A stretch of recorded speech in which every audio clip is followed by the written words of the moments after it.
Il s'agit d'aller où l'on ne s'attend pas.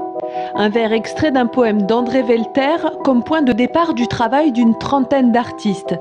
Pour Chantal Colombier, peintre membre de l'Artothèque depuis près de 10 ans, ces mots ont eu deux résonances bien différentes. Cet amas de corps humain, ça peut être des gens qui sont laissés pour compte par la crise financière.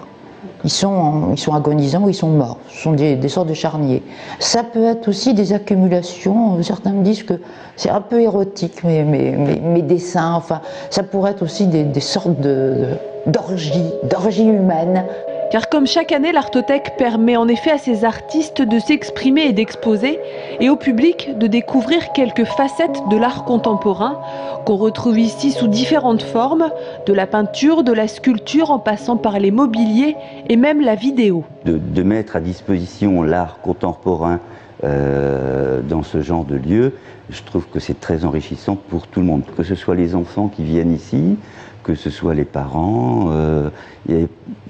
C'est vraiment une expo qui est abordable pour tout public. Rendre abordable, c'est aussi permettre au public d'acquérir de façon éphémère ses œuvres d'art.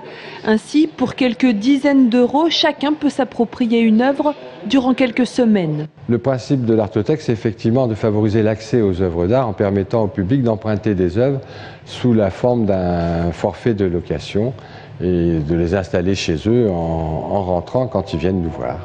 Parfois taxé de trop élitiste, l'art contemporain se laisse donc apprivoiser en Touraine, notamment jusqu'au 17 décembre à la médiathèque de la Riche.